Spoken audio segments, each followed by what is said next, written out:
She pressed record, and for a moment, she just stared into the camera. No smile, no words, soft, just silence. The kind of silence that feels wrong, like something is there, but you can't see it yet. At first, it looks normal, a girl in her room, late at night, nothing unusual.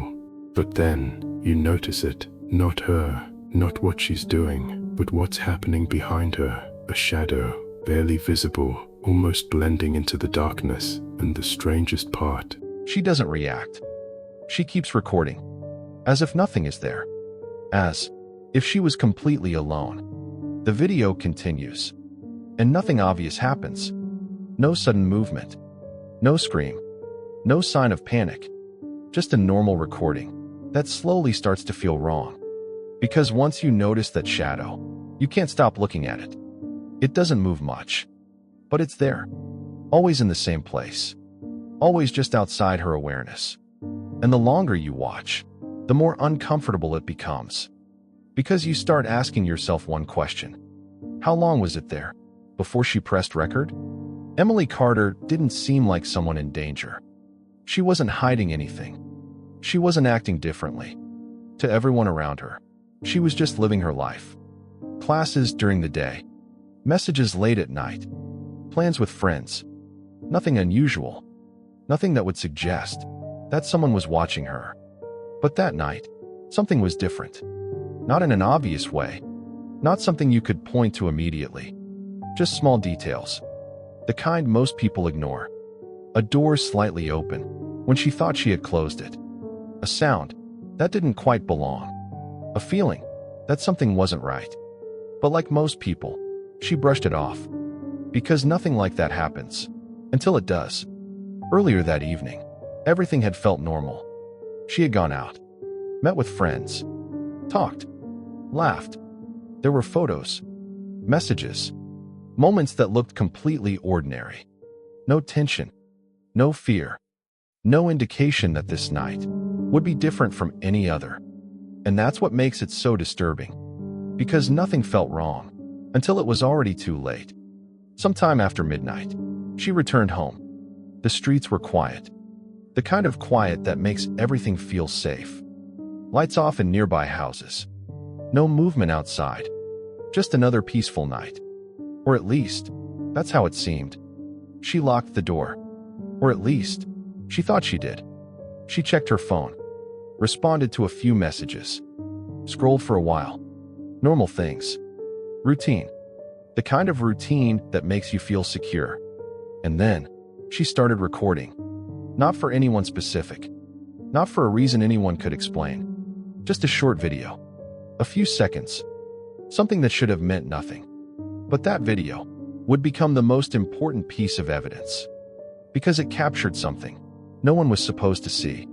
And the worst part, she didn't even know it was there. The video didn't seem important at first. Just another clip. Another moment captured and forgotten. But once investigators looked closer, they couldn't ignore it anymore. That shadow wasn't random. It wasn't a glitch. It wasn't lighting. It had shape. And more importantly, it had intention. Frame by frame, they slowed it down, watching every second, looking for movement.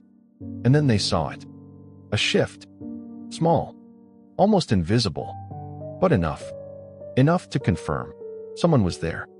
Not passing by. Not outside. Inside. Inside the room. Watching her while she recorded. And she never noticed. That's what made it terrifying. Because this wasn't just a moment. It meant something else. It meant he was already there. Before she pressed record. Before she sat down. Before she even realized anything was wrong. Which raises a question no one wanted to ask. How long had he been inside? Investigators began digging deeper. Not just into that night, but into the days before. Because if someone was inside, this didn't start in that moment. They checked messages, call logs, location data, looking for anything unusual. At first, nothing stood out. Everything looked normal. But the deeper they went, the more things stopped making sense. Small details, easy to ignore. A missed call at an odd hour. A message that was never opened. A door that had been unlocked for longer than it should have been. Individually, nothing alarming. Together, something felt off.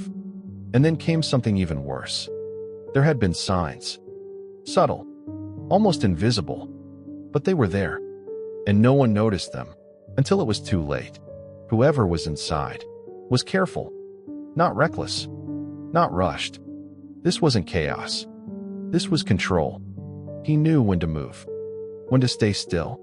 He knew how to avoid attention, which meant one thing. This wasn't the first time, because no one moves like that, on instinct. That kind of patience comes from repetition, from planning, from watching. And that's what made the situation worse.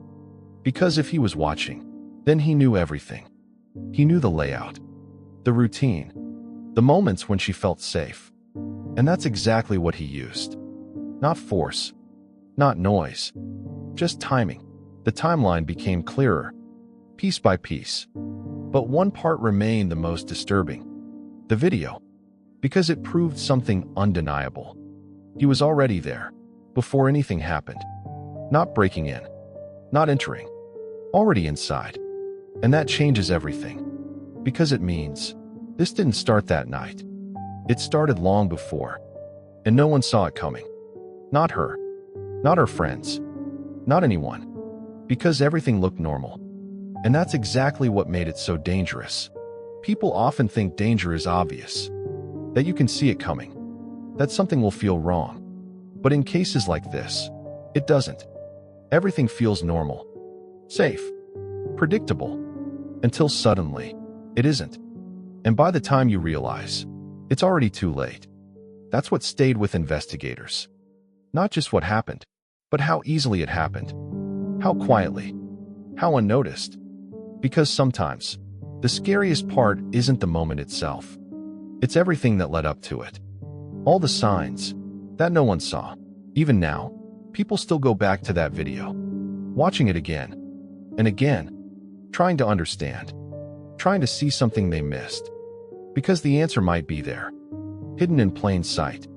In that shadow, in that moment, in those few seconds, that changed everything. And maybe the most disturbing part of all is this. She was never alone. Not that night.